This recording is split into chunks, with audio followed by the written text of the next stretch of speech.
São Paulo é eliminado em pleno Morumbi nos pênaltis para o Botafogo e dá adeus à Libertadores. Vamos rever os melhores momentos desse jogo e vamos ver também o que a mídia São Paulina falou sobre essa eliminação. Se liga aí.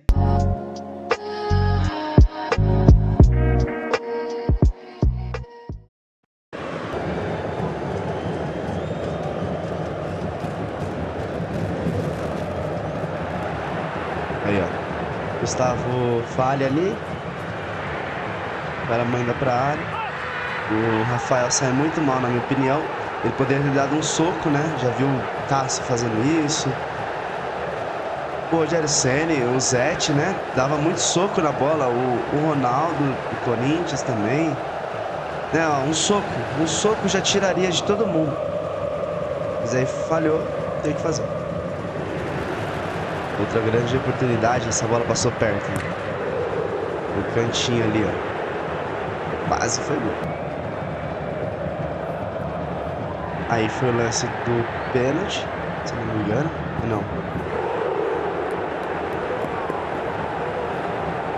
Não, foi logo em seguida. Uma boa jogada do Bobadilha. A bola tinha endereço. Não sei se o goleiro ia pegar. A bola tinha endereço. Ah, não, sim, foi o lance do pênalti, sim. Olha lá.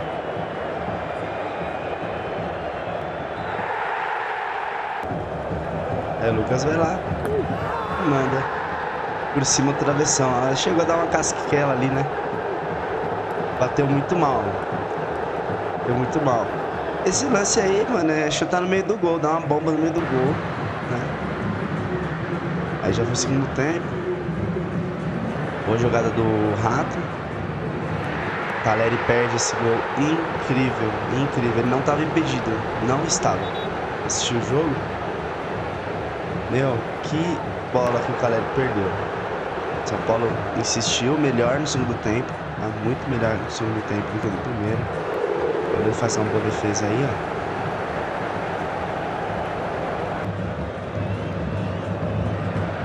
E aí o gol do Caleri. Aos 88, alguma coisa assim. Acho que a treta foi aos 89. Já teve uma treta no jogo.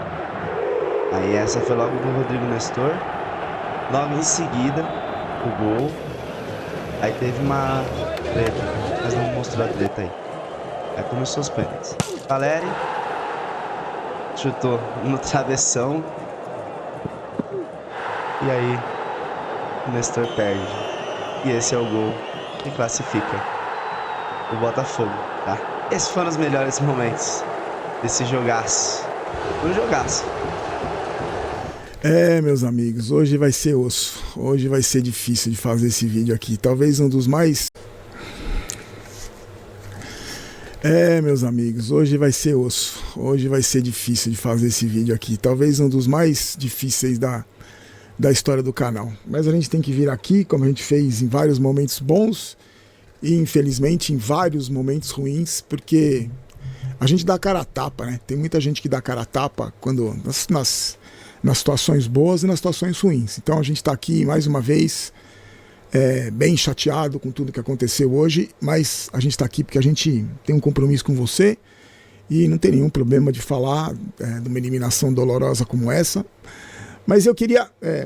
hoje a gente vai fazer um vídeo um pouco diferente, porque eu não tô nem puto. Sinceramente, não tô... Porque é o seguinte, mano, o São Paulo ele vem sendo eliminado antes dos títulos do Campeonato Paulista contra o Palmeiras, e que foi com o Dorival Júnior. Depois ganhou a Copa do Brasil. Antes desses títulos, que o São Paulo estava há quase 10 anos sem ganhar título, o São Paulo vinha sendo eliminado também das competições, mano, bem por times pequenos. Eu não vou lembrar o nome aqui, mas no Campeonato Paulista, para Mirassol, sabe? Perdendo para times sem expressão, Cobressal, na Sul-Americana, sabe? Então, assim, dessa vez perdeu para uma equipe que realmente é melhor que o São Paulo. O São Paulo foi guerreiro até o final, mas não fez os gols, não bateu bem o pênalti. Teve a oportunidade do pênalti com o Lucas. E é assim, futebol é assim, pessoal. Não tem o que fazer.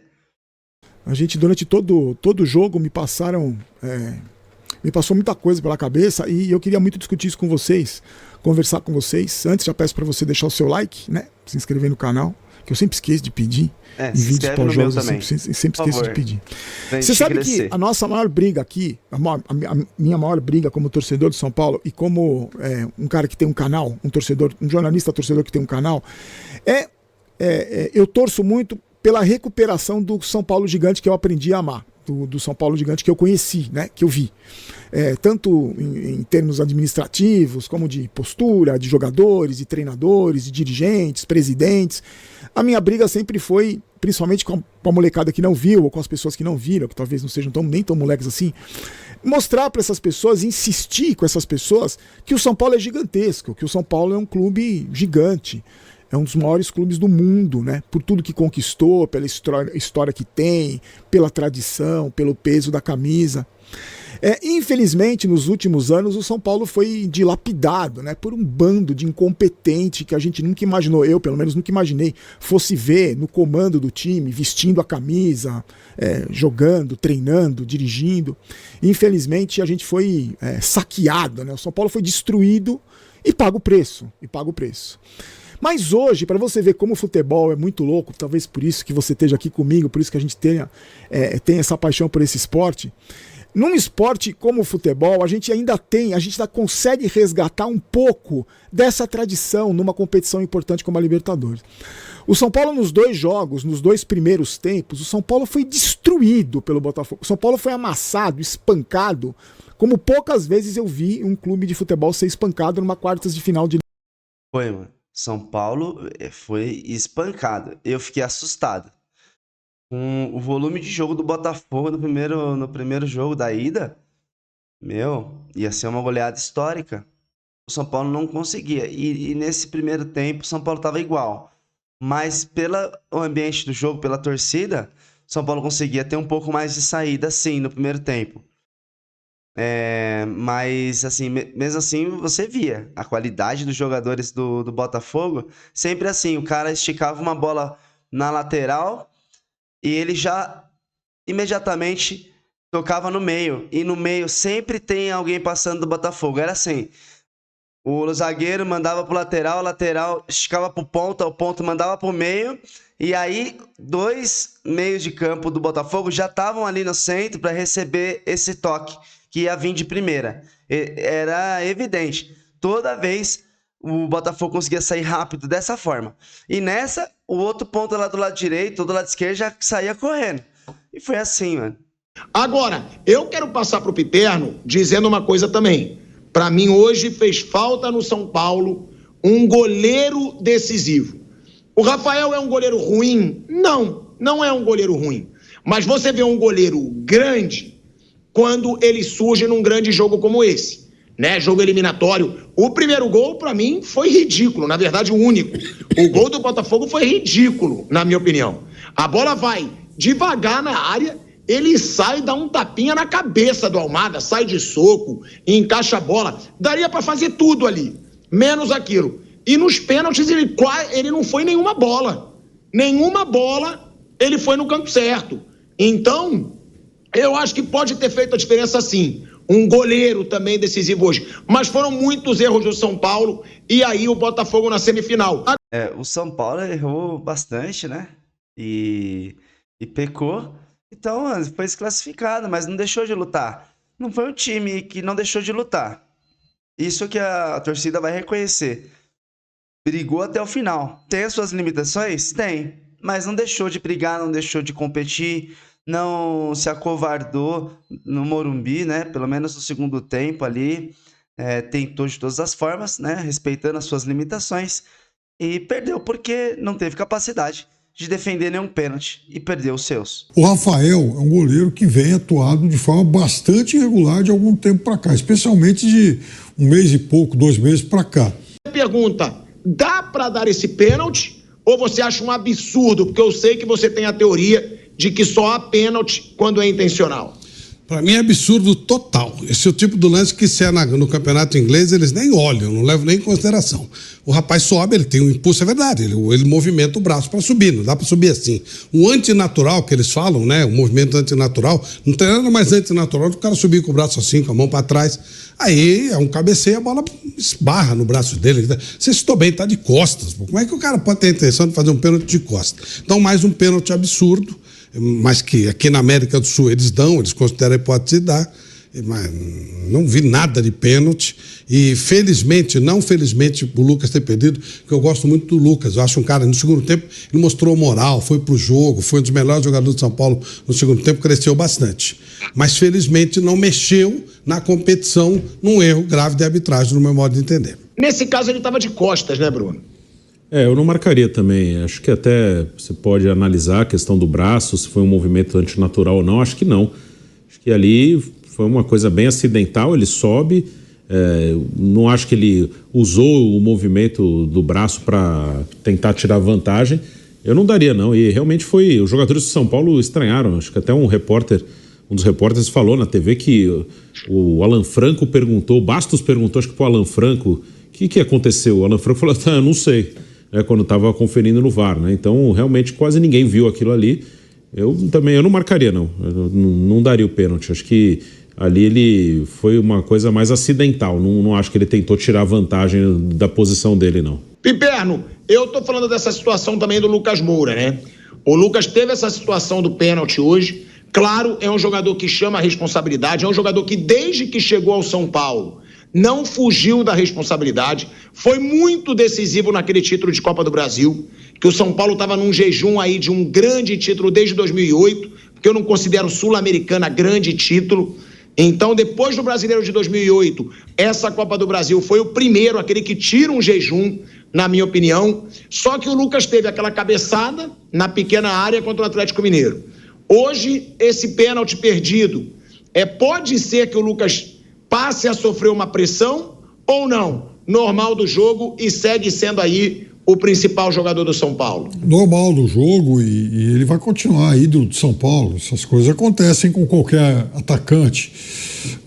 Eu também não teria marcado o pênalti. Agora o Lucas, ele faz com que o São Paulo jogue melhor. Quer dizer, a presença dele em campo faz do time de São Paulo uma equipe muito mais perigosa, um time que cria mais, um time que tenha mais qualidade na frente. Então, eu acho que, enfim, apesar de um erro ou outro e tal, as contribuições do Lucas Moura são muito mais importantes e relevantes do que um erro ou outro que ele possa cometer. Discutir, né? Marcão, primeiro você. Dá para dizer que no fim das contas, apesar de toda a superioridade do Botafogo, no fim das contas, o Botafogo acabou sendo muito mais competente do que o São Paulo, não é não, Marcão? Sombra, se a gente for analisar que o São Paulo teve duas possibilidades para vencer esse jogo, fora o gol que fez no tempo normal, né? Quando a gente fala de um confronto equilibrado, como é São Paulo e Botafogo, por mais que eu acho que o Botafogo tem um time melhor, mas o fato do São Paulo jogar em casa, com o seu torcedor, faz essa atmosfera realmente favorável ao nosso time. Não dá pra perder, né, Sombra? Gols como o Lucas perdeu no primeiro tempo, perdendo um pênalti. Não dá pra perder um gol como o Caleri perdeu no segundo tempo debaixo do gol, apesar dele ter marcado esse gol que deu pro São Paulo a condição de ir para as penalidades. É difícil, né, Sombra? É difícil porque, cara, a competência na hora de finalizar se decide um jogo. O São Paulo já tinha perdido a chance de vencer, por exemplo, o Atlético Mineiro na Copa do Brasil em função de 2 gols perdidos também, por Lucas e Caleri. Né? A gente tomou aquele gol no final aqui, levamos uma condição desfavorável, tendo que reverter um resultado lá na casa dos caras. E agora, né, agora no Morumbi aí contra o Botafogo, foi esse mesmo cenário. Então, eu acho que o São Paulo não fez um grande jogo, tá? Principalmente no primeiro tempo. Apesar de no segundo o São Paulo ter ido pra cima, né? Na base do abafa, né? O torcedor apoiando, enfim, tinha que correr atrás do resultado e conseguiu. Mas eu não vi um grande jogo do São Paulo, sinceramente, mas criou possibilidades, inclusive, para vencer o Botafogo no tempo normal. E, cara, não dá pra perder, Sombra. Por mais que o Caleri seja ídolo, por mais que o Lucas também seja ídolo, são jogadores importantes, né? Jogadores que colocam o São Paulo no outro patamar. Se não fossem eles, o São Paulo estaria brigando, né? Muito provavelmente numa posição ainda inferior ao que está brigando aí em termos de Campeonato Brasileiro. Na própria Libertadores teria muito mais dificuldades se não fosse esses atletas, mas é desse tipo de jogador que a gente tem que cobrar, Sombra. É inadmissível, mais uma vez, São Paulo perder a quantidade de gols absurdo que ele tem perdido. Então isso custou, na minha opinião, aí a classificação do São Paulo.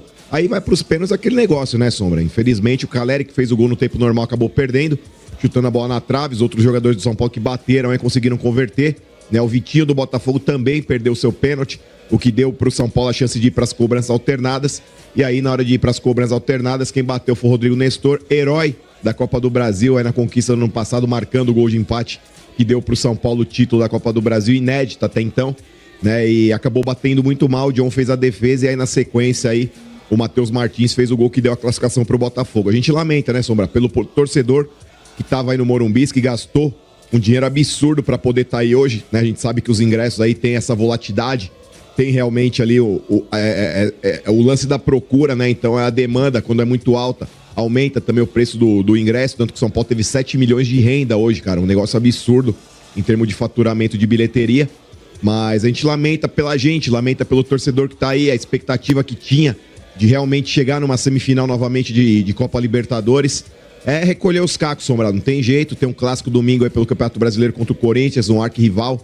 É tentar recolher os cacos agora aí dessa eliminação e tentar se recuperar no Campeonato Brasileiro, terminar numa condição que dê pro São Paulo a possibilidade de estar na Libertadores 2025 novamente.